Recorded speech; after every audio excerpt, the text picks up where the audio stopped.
अस्सलाम वालेकुम। Info with बदर में आपको खुश आमदीद कहते हैं। उम्मीद करता हूँ आप खैरियत से होंगे।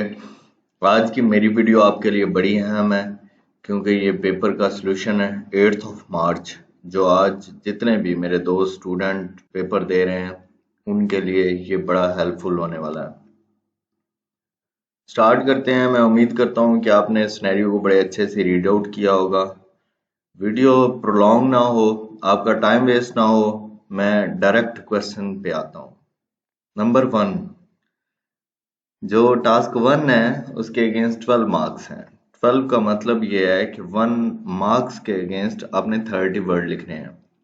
कीप इन माइंड, ये जो मैं आपके साथ शेयर कर रहा हूँ ये फाइनल नहीं है, ये जस्ट की पॉइंट्स मैंने आपको दिए हैं। कुछ आपको मिलते हैं, आप अपनी तरफ से भी एडिशन कर सकते हैं। जस्ट ये है कि मैं आपको असिस्ट कर रहा हूँ।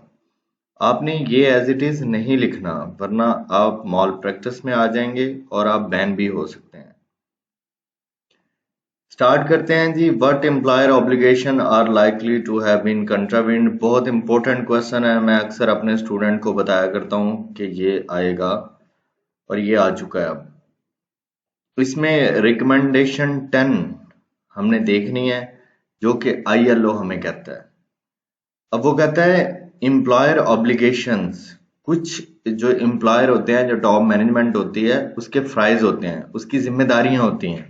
यहाँ पे जिम्मेदारियों को उन्होंने प्रॉपरली निभाया नहीं है, कंट्रावेंड किया है, ठीक है, अगेंस्ट गए हैं। तो वो कौन सी हैं? देखें जी। Number 1, to ensure that the work place is safe. ये ILO हमें रिकमेंडेशन 10 कहती है, ठीक है। Without risk to health, whereas RP site is not safe for worker. आपने सिनेरियो को रीड आउट किया है, आपको पता भी लगा होगा कि ये वर्कर के लिए सेफ नहीं थी। Provide workers with information and training on occupational safety and health. ILO recommendation 10 कहती है कि वर्कर्स को प्रॉपर ट्रेनिंग दी जाए। यहाँ पे कोई ट्रेनिंग कल्चर नहीं था, ये लिखा भी हुआ है, but in this case worker didn't much know about trainings. To consult, worker के साथ कंसल्टेशन होनी चाहिए आपके। यहाँ पे वर्कर्स को कहा जा रहा है कि कोई इशू हो तो मुझे बता देना, ठीक है। कोई मॉनिटरिंग सिस्टम नहीं था। To establish a system for the identification assessment, यहाँ पे असेसमेंट इतनी ओल्ड थी, आउटडेटेड थी। To provide maintain safe tools, पता भी था कि ये एक जैम प्रिंटर है, टाइम टू टाइम ये स्टक हो जाता है, जैम हो जाता है, लेकिन उसको चेंज नहीं किया गया। प्रोवाइड पर्सनल प्रोटेक्टिव इक्विपमेंट, ये हमें ILO की ऑब्लिगेशंस कहती हैं, ठीक है, लेकिन यहाँ पे कोई PPs नहीं थे। फर्स्ट एड प्रोविजन होनी चाहिए, वेयर एज यहाँ पे कोई ऐसा नहीं था। नेक्स्ट क्वेश्चन नंबर 2, इसके अगेंस्ट 8 मार्क्स हैं। इनएफेक्टिवनेस एंड रोल्स एंड रिस्पॉन्सिबिलिटीज हमने बतानी है। क्लैरिटी नहीं थी, सिंपल, ठीक है, किसी को पता नहीं था उसने क्या करना है। कम्युनिकेशन गैप बहुत ज्यादा था। There is lack of oversight, monitoring system नहीं था प्रॉपरली क्योंकि वर्कर्स ही ट्रेंड नहीं थे। रोल्स एंड रिस्पॉन्सिबिलिटीज ये भी क्लियर नहीं थी। No proper job description, very very important, उनको JD क्लियर नहीं थी। ट्रेनिंग्स नहीं थी। वर्कर्स जो है वो ओवरलोडेड थे, उनको पता नहीं था आ जाते थे जाना कब है, ठीक है। तो ये सारा कुछ ना तो क्लियर रोल्स एंड रिस्पॉन्सिबिलिटीज थी, ये इनएफेक्टिवनेस में आता है। अगर आपको सिनेरियो में से कोई भी मिलता है तो आप इसमें ऐड कर सकते हैं। नेक्स्ट जी, what health and safety information should be included in the induction session for temporary workers? For your kind knowledge, induction training होती क्या है ये आपको पता होना चाहिए, जो कि वेरी फर्स्ट ट्रेनिंग होती है हम एम्प्लॉय को देते हैं। उसमें इंडक्शन ट्रेनिंग में, हेल्थ एंड सेफ्टी की इंडक्शन ट्रेनिंग में हम एम्प्लॉय को बताते हैं high risk areas, emergency procedures, ठीक है। एक हमारी कंपनी काम कैसे कर रही है, जो उसकी स्पेसिफिक जॉब होगी उसके मुताबिक हम बताएंगे। अगर उसकी कोई मैनुअल हैंडलिंग की है तो उसके बारे में बताएंगे, उसके हैजर्ड्स बता देंगे। इन केस ऑफ फेलियर या कुछ भी है तो आपने रिपोर्ट किसको करना है, कैसे करना है, ईच एंड एवरीथिंग हम इंडक्शन ट्रेनिंग में वर्कर्स को क्लियर कर देते हैं। जैसे कि इधर मैंने आपको बताया इमरजेंसी प्रोसीजर्स उसको फर्स्ट डे ही बता दिए जाते हैं कि अगर इंसिडेंट होता है, एक्सीडेंट होता है, आपने किन नंबर्स पे अप्रोच करना है। इमरजेंसी कॉन्टैक्ट लिस्ट बनी होती है, इमरजेंसी एग्जिट साइन मौजूद होते हैं, असेंबली पॉइंट बनाते हैं हम, और ईआरटी डेवलप करते हैं, इमरजेंसी रिस्पांस टीम। ये सारा आप इमरजेंसी प्रोसीजर्स में लिखेंगे। हैजार्डियस सब्सटेंस, अगर आपकी ऑर्गेनाइजेशन में कोई हैजार्डियस सब्सटेंस मौजूद है तो आप वर्कर को पहले बताएं कि हैजार्डियस सब्सटेंस मौजूद है और आपने इससे बी अवेयर रहना है।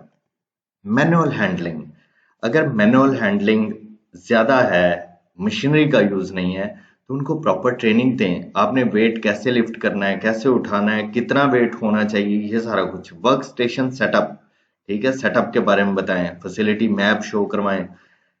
साइट स्पेसिफिक रिस्क, जो रिस्क मौजूद है उनके बारे में। ट्रेनिंग रिक्वायरमेंट के ट्रेनिंग की इंपॉर्टेंस कितनी है और ये लेना आपके लिए बहुत जरूरी है। पीपीज के बारे में बताएं कि ये प्रोवाइड किए जा रहे हैं, यहाँ पे हैं, तरीकाकार सारा उनको समझाएं। हाई रिस्क एरियाज आपकी ऑर्गेनाइजेशन में कौन सी हैं, ट्रेनिंग रिक्वायरमेंट कितनी जरूरी है और ये इसकी रिक्वायरमेंट क्यों है। तो ये सारा कुछ आपने इंडक्शन सेशन में बताना होता है वर्कर को। वेयर एज आरपी में ऐसा कुछ नहीं था, एक ब्रीफ सा नॉर्मल सा जेनेरिक सा सेशन कर लेते थे। नेक्स्ट चलते हैं जी हमारे क्वेश्चन नंबर 4 की तरफ। Based scenario only, comment on how the accident investigation was ineffectively managed by RP. Effectively कुछ पॉइंट्स अगर हैं आपके पास तो वो लिखने हैं, और इनएफेक्टिवली मैनेज कैसे किया है, ठीक है। इनएफेक्टिवली मैं आपको बता देता हूं। एक तो उन्होंने कहा है कि जी नेक्स्ट डे होनी चाहिए, ठीक है, इन्वेस्टिगेशन नेक्स्ट डे होनी चाहिए। इन्वेस्टिगेशन सेम डे होती है जब भी इंसिडेंट एक्सीडेंट होता है। फर्स्ट एड प्रोविजन नहीं थी, पता नहीं था क्या देना है, क्या करना है, बार बार एक चीज हो रही है फिर वही कहे जा रहे हैं, तो ये नहीं होना चाहिए। उसके बाद RP conducting an investigation which is violation of recommendation 10, ठीक है। उसके बाद by failing to conduct thorough investigation, RP missed the opportunity to identify the root cause. Yes, root cause का पता नहीं चला, ठीक है। एक्सीडेंट की जगह को उन्होंने प्रिजर्व किया ही नहीं। उन्होंने कहा फौरन ये काम नहीं रुकना चाहिए, इंसान की खैर है, काम होना चाहिए। उन्होंने कहा है कि फौरन रीस्टार्ट करें प्रिंटर को और चलाएं।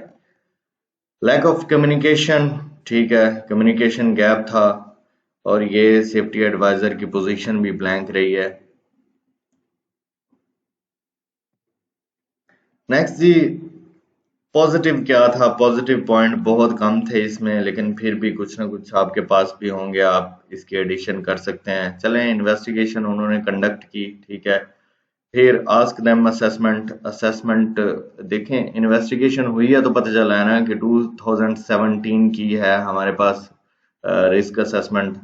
हेल्थ एंड सेफ्टी एडवाइजर को डिप्लॉय किया गया इन्वेस्टिगेशन के लिए। फिर उसने इंटरव्यू कंडक्ट किए, एचआर से एंगेजमेंट की, काफी चीजों का उनको पता चला है जो कि पहले नहीं थी, तो ये कुछ पॉजिटिव भी था।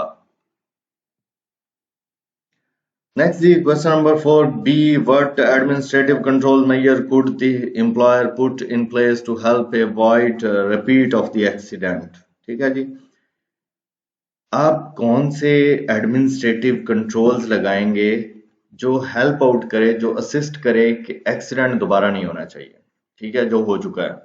तो आप कंट्रोल्स कौन से होते हैं? एडमिनिस्ट्रेटिव कंट्रोल वो होते हैं जो भी आप लिखते हैं, जो आप पढ़ते हैं, जो आप सुनते हैं, जो आप देखते हैं, ये सारे एडमिनिस्ट्रेटिव कंट्रोल्स होते हैं।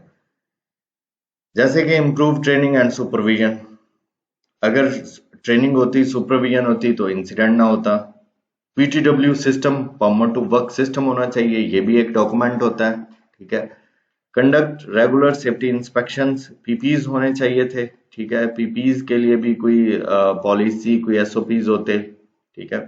Establish a reporting system, reporting system कोई प्रॉपर नहीं था। Review and revise safety policies, policy उनको अपडेट करनी चाहिए, क्योंकि हेल्थ एंड सेफ्टी डॉक्यूमेंटेशन पे बिलीव करती है।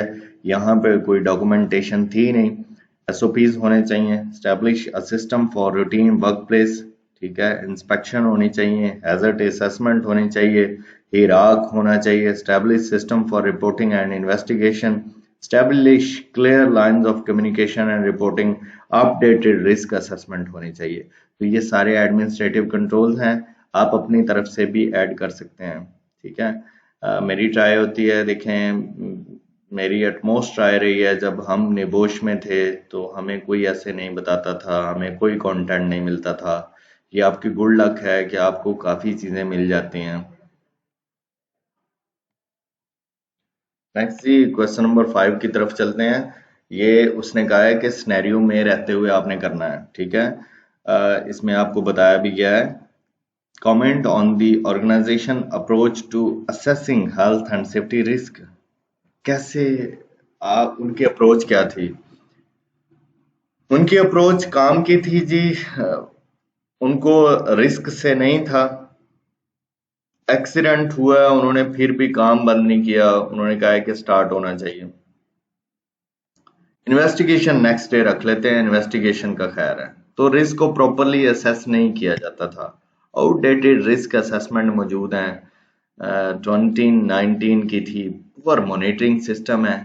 रिस्क को तभी आप असेस कर सकते हैं जब आप इंस्पेक्शंस करेंगे, मॉनिटरिंग करेंगे, देखेंगे, कंसल्टेशन करेंगे। यहाँ पे कोई चक्कर ही नहीं था, यहाँ पे आपकी डॉक्यूमेंटेशन नहीं थी, no JD define, job description नहीं प्रॉपर पता थी, ठीक है।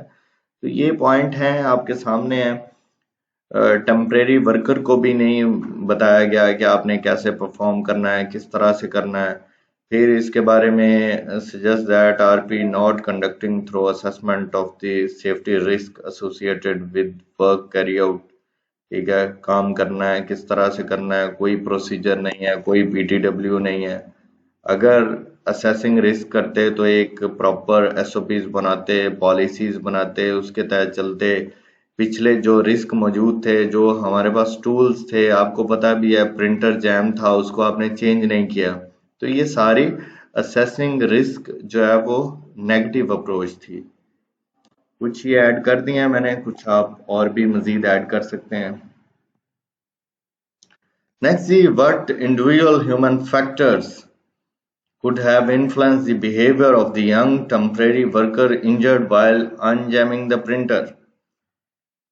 देखें जी, एक जॉब फैक्टर होता है और इंडिविजुअल ह्यूमन फैक्टर होता है।